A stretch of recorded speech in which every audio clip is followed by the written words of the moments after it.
On a showing, you are walking around a stranger's house, with their permission, of course, but it is still a very awkward experience. I do this for a living, and I have been on some really weird showings, and even the not weird ones, even the normal showings, can feel awkward. The seller's belongings might still be there, the seller might be there, there could be tenants who are still there. The best case scenario is that the place is empty. Sometimes they're staged, and that can be weird too. But the best case scenario is if a house is empty. It's still weird because you're still walking around in someone else's house, and it can feel very much like you don't belong there. Here is how to do it with grace. First, we're going to go over the basics. Then we're going to talk about some things that you might want to bring, and some things that you might want to leave at home. And then finally we'll wrap up with best practices, some things that you'll want to do while you're in someone else's home, and some things that you very much will not want to do. Alright, let's get to it. I'm Vivienne Andersen, and this is Avocado Toast. You should plan to meet your agent at the house you want to see. Click. In the bad old days, it was pretty normal for an agent to pick you up in their car and take you on a showing or for an entire tour of homes. And there were reasons for that, but most of them boiled down to that agent wanting to spend time with you and make sure that you liked them better than the other agent you were thinking about working with. But GPS and finally COVID has pretty much ended that practice. I've picked clients up before and taken them on tours, but it's unusual. Maybe 5 people in 10 years have I done that with. Plan to meet an agent at the house you want to see. So. Alright, I'm sorry that you have to look at my ugly mug again, but the B-roll I shot for this got eaten by the video gods, so here we are. When you get to the house, you will need to wait for your agent to unlock the key box and open the door. This can take a seemingly ridiculous amount of time. Some agents like to make a game out of hiding a lockbox. Sometimes lockboxes fight back. I have had to fight with lockboxes for 20 minutes sometimes, and that is just irrationally frustrating for me. But it happens. In any case, there are those people who think that agents get paid for nothing more than unlocking a door, so we might as well take advantage of that time and savor it together. And this is also another opportunity for you to ask your agent some questions. Hello, big scary realtor. Please don't shoot. Just like Fred Rogers taught us, the first thing to do when you come in someone's house is to take off your shoes or put on shoe covers just to respect their property. After that, your agent should have some instructions for you. So this is our first showing, so I just want to let you in on some of the ground rules for showings. The first ground rule is that this is the ground. That's non-negotiable. The second thing is that I don't feel like, as your agent, that it is my job to sell the house. It is my job to help you get the one that you want, the one that you fall in love with, the one that feels like home. And this, at a showing, is your opportunity to see if that is this place for you. So you should look around, get a feel for the place, see if you like it. I will, for the most part, not show it to you. I've never been in this house before, so I will be playing every realtor's third favorite game, which is find that light switch. But if you have questions, I will answer them for you, and if there are things that I think that you should be aware of, I will point them out to you as well. All right. Now's an opportunity to talk about some things that you might want to bring and some things that you might want to leave at home. First one, wear some shoes that are easy to take off and easy to put back on. We don't want like thousands of buckles. Nobody wants to wait while you have to tie them. Make everybody's life easy. Be a woman in comfortable shoes. I almost always have a measuring tape in my car for my clients to use if they want. Not every agent's me. So I don't know what COVID looks like where you are, or flu, or common cold, or TB, or mumps, or, you know what? Just put on a mask. I am positive that your kids are amazing, special, fantastic, well-behaved creatures. But they can very much be a distraction when you are considering making one of the most significant purchases of your life. Obviously, if you need to bring them, that's fine. But if you don't have to, that's probably even better. I am sure that your dog is a lovely creature. Almost all dogs are. but he doesn't belong in somebody else's house. That goes double for cats, birds, aardvarks, armadillos, orangutans. Whatever you've got, don't bring it to a showing. Even Death doesn't get to bring his ghost dog to a showing, and that guy buys a lot of houses with me. Inspector Dad. This guy is never anything but trouble. Even if he's in a trade, he spends the entire time hitching up his belt and telling you about how whoever did the thing he does did it all wrong. And the sellers are allowing you into their house for a showing, not for an inspection. Regular dads, of course, are always welcome. So let's talk about some things that you should do and some things that you very much should not do while we're in someone else's home. Show up on time. This isn't about respecting your agent, though that is fine as well. I personally have heard way too many stories about agents doing showings either way before or way after their assigned showing times. If you ever find yourself inside someone else's house at a time they didn't give you permission to be there, you are trespassing.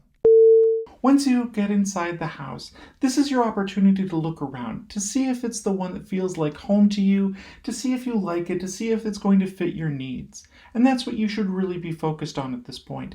It's not a time for you to start doing inspection-type activities. You should by all means look for things that are problematic, and we'll talk about that in a minute. But this isn't time to do an inspection. It's not time to do inspection things either. You should feel free to take as much time as you need. Showings do have maximum time limits and you can't stay in the house indefinitely. But typically showings are scheduled for either half an hour or an hour, and depending upon where you are in a showing schedule, you may have more or less time. If you need more time to make a decision, and you're spending some real money, so taking a little bit of time isn't unreasonable, it's very possible that a second showing can be arranged if that's what's needed. You should look around the outside of the home as well. It will certainly give you a little bit of a sense of the neighborhood, but more than that, it'll give you an opportunity to see if you like the yard and the environment surrounding the house. It'll give you a little bit of information about potential condition issues. You'll be able to take a look at the outside of the roof. You'll be able to look at parts of the foundation potentially. It's a good thing to do. I also encourage people to do this either at the beginning of the showing, if there is somebody already at the house looking, or at the end if somebody else shows up and is double booked and wants to see the inside of the house while you're there. You should ask your agent questions. Lots and lots of questions. I personally love the more esoteric questions that my clients come up with to ask me, but all of the questions are relevant. And when you're on a showing, seems like a particularly appropriate time to ask questions about the house that you're looking at. Now, sure, your agent is not a home inspector. Your agent is not a substitute for a home inspector. Your agent is not a roofer. Your agent is not a plumber. Your agent is not an electrician. My clients get used to hearing me say all the time, Vivienne Andersen is not a fill in the blank. Because we aren't substitutes for those professionals. You should ask the advice of those professionals if you have questions. And at the same time, I've been through hundreds of home inspections. I have talked with tons and tons of specialists about what it is that they do. Enough so that when I see something that's a red flag, I am ready to point it out to my clients. But again, your agent is not a substitute for a specialist inspection. Don't think that they are. But do ask them all sorts of questions because they do know all sorts of stuff. At least the good ones do. Do you know if this place is haunted? Almost certainly. Are the ghosts friendly? I don't know, but we can ask around. How much should I expect the water bill to be? Probably about $1 million. But that's quarterly and not monthly. Now, is heat provided by the ghosts? That will depend upon whether the ghosts are damned or not. Where can I get Taco Bell? At Taco Bell? What do you know about the neighborhood? Yes, there is a neighborhood. It is composed of houses with various people living in them, some streets, several trees, and potentially a school and a post office. So tell me about the school. It's a large building with children inside. You probably aren't a home inspector, and your agent almost certainly isn't one either. But if something looks hinky, it is reasonable to ask. Your agent should also point things out to you that she notices and thinks you should be aware of. It is completely reasonable to look in closets and other parts of the house that you would have access to during daily living. Do I really need to say something about this? Feel free to measure the space as awkwardly as humanly possible. You are generally allowed to take photos of the home. You probably won't need to, but if there's something that you need to keep in mind, feel free. I can't really believe that I have to say this, but for those of you who didn't get good grades in kindergarten, don't take things that don't belong to you. Houses will sometimes have toys in them. They're not yours. Don't play with them.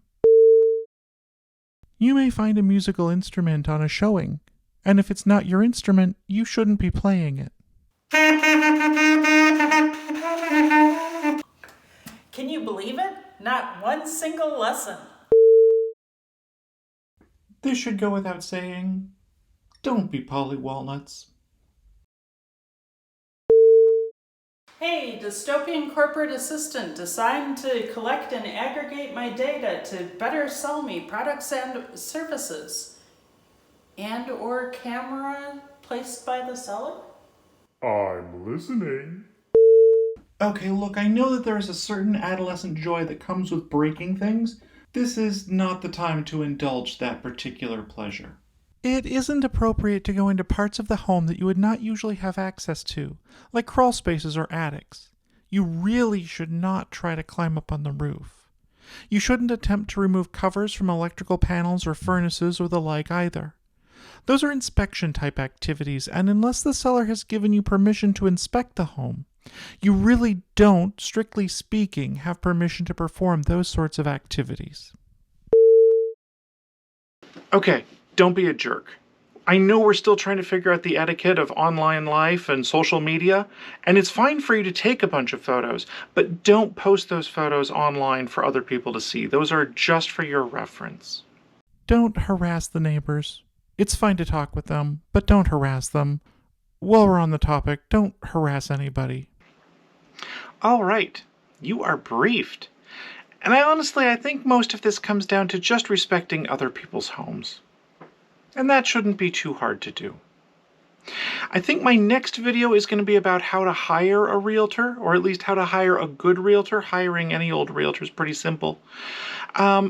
Hopefully, in the near future, I'm going to tell some stories about some of my more memorable showings.